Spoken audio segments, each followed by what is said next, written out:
នៅថ្ងៃទី20ខែកុម្ភៈឆ្នាំ2026ត្រូវនឹងថ្ងៃសុក្រទី4កើតខែផល្គុនឆ្នាំម្សាញ់ពុទ្ធសករាជ2569សាលាបច្ចេកទេសដុនបូស្កូខេត្តកែបបានរៀបចំកម្មវិធីស្វាគមន៍ទស្សនកិច្ចរបស់ក្រុមហ៊ុនកំពតស៊ីម៉ែន Co Ltd ដឹកនាំដោយលោកតាំងមេងគួងតំណាងក្រុមហ៊ុននិងបុគ្គលិកព្រមទាំងសិស្សចាស់ក្នុងឱកាសនេះក្រុមហ៊ុនបានចូលរួមជាមួយគ្រូបង្រៀននិងបុគ្គលិកសាលាដើម្បីបង្កើតកម្មវិធីសប្បុរសធម៌និងប្រកួតបាល់ទាត់មិត្តភាពក្នុងនាមសាលាបច្ចេកទេសដុនបូស្កូខេត្តកែបមានលោកពុកលីសំណាងជាអធិការសាលាលោកគ្រូសេនរ៉ាជានាយកសាលាព្រមទាំងគ្រូបង្រៀននិងសិស្សសាប្រមាណ560នាក់បានចូលរួមស្វាគមន៍យ៉ាងកក់ក្ដៅចំពោះទស្សនកិច្ចរបស់ក្រុមហ៊ុន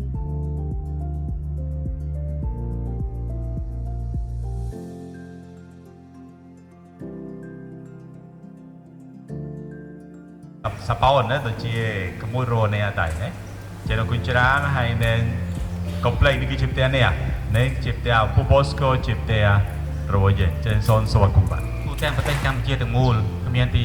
ភ្នំពេញមានកំពង់សោមមានកែបមានផ្សេងទៀតណាមានច្រើនកន្លែងមែនតើលោកពុកគឺតែងតែនៅជាមួយយើងរហូតមិនថាតែសិស្សប្អូនមិនថាតែសិស្សច្បងដែលចេញទៅរយៈពេល4-20ឆ្នាំទេគឺនៅតែក្នុងចិត្តរហូតលើកនេះលើកទី2ណាបើតាមគ្នាយើងដឹងគឺ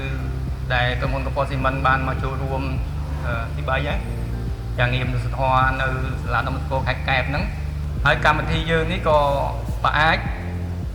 យើងអាចមួយឆ្នាំម្ដងក៏ជាការល្អដែរបើអាចធ្វើបាន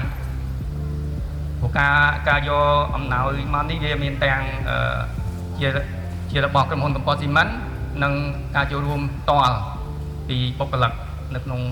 រោងចក្រកំពតស៊ីមិននឹងចូលរួមគ្នា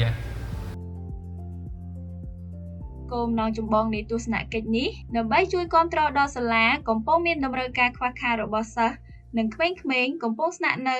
សិក្សារៀនសូត្រប្រចាំថ្ងៃក្នុងឱកាសនេះក្រុមហ៊ុនកំពតស៊ីម៉ែនបានឧបត្ថម្ភអង្ករ2តោនស៊ីម៉ង5តោនសម្ភារៈសិក្សានិងកីឡាថវិកាជួយសាលាសិស្សចាស់និងបុគ្គលិកក៏បានចូលរួមឧបត្ថម្ភអង្ករ300គីឡូកាតាប10សៀវភៅ400ក្បាលប៊ិច200ដើមខ្មៅដៃ285ដើមបាល់ទាត់10បាល់ទះ10និងបាល់បោះចំនួន3